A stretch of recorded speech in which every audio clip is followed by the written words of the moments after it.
Iran को कमजोर करना मुश्किल ही नहीं नामुमकिन है। आखिर हम ऐसा क्यों कह रहे हैं? इस वीडियो के जरिए पूरी कहानी आपको समझाएंगे। आखिर इसराइल क्यों चौकन्ना होता हुआ दिखाई दे रहा? ईरान के हवाले से इसराइली डोजियर ने क्या इंकशाफ किया है जिसकी वजह से कहीं ना कहीं ये कहा जा सकता है कि लोगों में अमेरिका और इसके अलावा इसराइल और साथ ही साथ इन के साथी जो देश हैं उसमें कहीं ना कहीं एक तरह से संशय पैदा हो गई है और एक बार फिर से वो सोचो फिक्र में मुब्तला हो गए हैं कि वो ईरान जिसे उन्होंने सबक सिखाने की कोशिश की थी वो एक बार फिर से उनका उरूज होता हुआ दिखाई दे रहा है। आखिर किस ज़िम्न में बात कही जा रही है, किस कॉन्टेक्स्ट में ये बात कही जा रही है, इस पूरी वीडियो के जरिए आपको समझाने की कोशिश करेंगे कि आखिर ईरान के पास ऐसा क्या है जो इसराइली डोजियर ने इंकशाफ किया है जिसके बाद कई ममालिक, कई जो मगरबी देश हैं उनके होश बाख्ता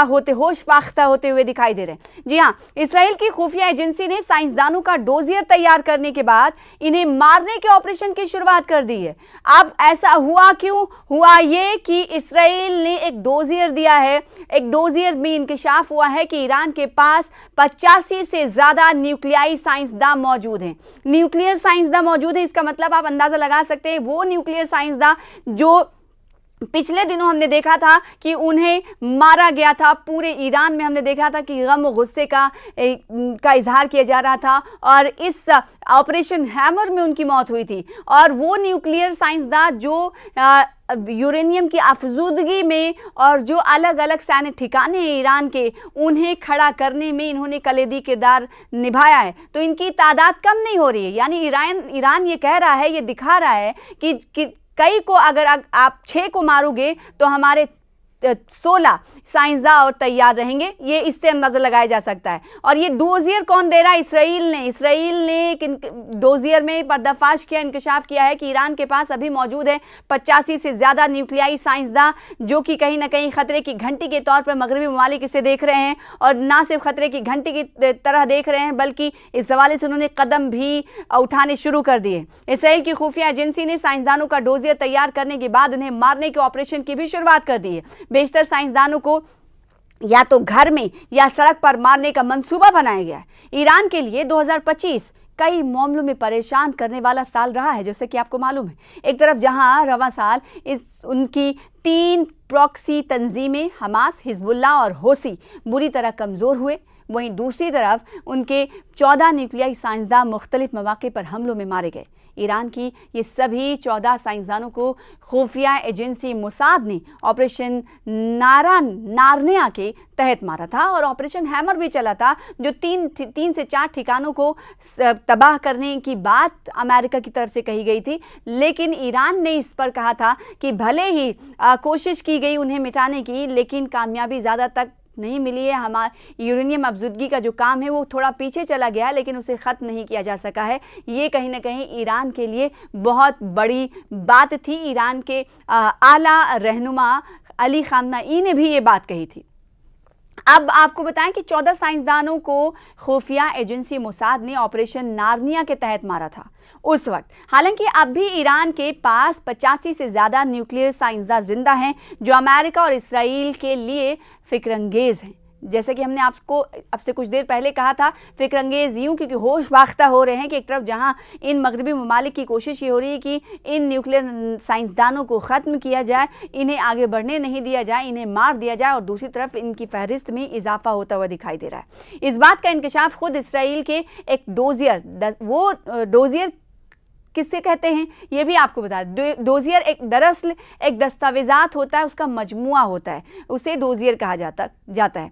वॉशिंगटन पोस्ट की एक रिपोर्ट के मुताबिक दिसंबर 2024 के दौरान शाम में बशर अल असद का तख्ता पलट हुआ। इसके बाद मोसाद को ईरान में ऑपरेशन चलाने के लिए फ़ाल किया गया। मोसाद ने ईरान के 100 न्यूक्लियाई साइंसदानों का डोजियर तैयार किया और इन साइंसदानों को मारने के लिए मकामी सतह पर लोगों की तैनाती भी हुई। इसराइल की खुफिया एजेंसी ने साइंसदानों का डोजियर तैयार करने के बाद ऑपरेशन की शुरुआत की। बेशतर साइंसदानों को या तो घर में या रास्ते पर मारने का मंसूबा बनाया गया है। हर साइंसदान को मारने के लिए अलग अलग लोग मुकर्रर किए गए। बेशतर लोग ईरान के ही रहने वाले थे। मोसाद ने ईरान के न्यूक्लियाई साइंसदानों को मारने के लिए स्नाइपर बंदूक, ड्रोन और बम का इस्तेमाल किया। रिपोर्ट में बताया गया है कि पहले इन साइंसदानों को मारने की कोशिश की गई जो लिस्ट में टॉप पर थे। उन साइंसदानों को मारने की कोशिश की गई जो लिस्ट में टॉप पर थे। हालांकि ऑपरेशन शुरू होने के बाद ईरान ने कुछ बड़े साइंसदानों को अंडरग्राउंड कर दिया था। ये उस ऑपरेशन की बात हो रही है, ऑपरेशन हार्निया की बात हो रही है कि उस वक्त कैसे इजराइल की तरफ से लिस्ट बनाई गई थी और उसके बाद जो लिस्ट में टॉप साइंटिस्ट थे उन्हें मारने के लिए अहकाम जारी किए गए थे और किस तरह से उन्हें मारा जाए इसको लेकर रणनीति अपनाई गई थी। और जब ईरान को इस हवाले से पता चला तो बड़े साइंसदानों को अंडरग्राउंड कर दिया गया था, कुछ को फौरन फौजी हेडक्वार्टर के पास खुफिया मकामात पर भेज दिया गया था।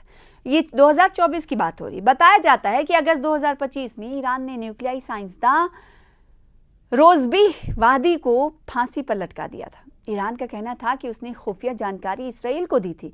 आपको याद होगा कि जब 12 रोज़ा जंग अमेरिका और इसराइल के दरमियान चल रही थी, अमेरिका इसराइल मिलकर ईरान के खिलाफ जब 12 रोज़ा जंग चल रही थी, तब हमने देखा था कि उसके बाद हमने देखा था कि इसराइल और अमेरिका की पनाही वाले कई ऐसे जासूसों को, जिसे कहा गया था कि ये अमेरिकन या इसराइल के जासूस हो सकते हैं, इनको लेकर क्रैकडाउन किया गया था इस ईरान की तरफ से। और इस क्रैकडाउन में कई ऐसे लोगों को गिरफ्तार किया गया था, जासूसों को गिरफ्तार किया गया था, जिस को ईरान ने कहा था कि ये हमारी संप्रभुता के लिए खतरा है, हमारी कौमी सलामती के लिए खतरा है और ये दरअसल ईरान की जानकारी को लीक कर रहे हैं, इसराइल को फराहम कर रहे हैं। तो ईरान का कहना था कि उसने खुफिया जानकारी इसराइल को दी थी। कहा जा रहा है कि मोसाद ने वादी के जरिए, यानी जो साइंसदान थे उनके जरिए ही ईरान के न्यूक्लियाई साइंसदान का डोजियर तैयार किया था। कहते हैं कि अब घर का भेद ही लंका ढाता है और यही कहीं ना कहीं ईरान और अमेरिका और इसराइल के दरमियान जब जंग चल रहा था, 12 रोज़ा जंग चल रही थी ईरान के ख़िलाफ़, जिसकी मदद अमेरिका भी कर रहा था इसराइल के साथ मिलकर, तो उस वक्त डोजियर तैयार था और न्यूक्लियाई साइंसदानों के बारे में जानकारी हासिल करने के लिए मोसाद के अंडरकवर एजेंट तकरीबन 10 साल से तेहरान में फ़ाल थे।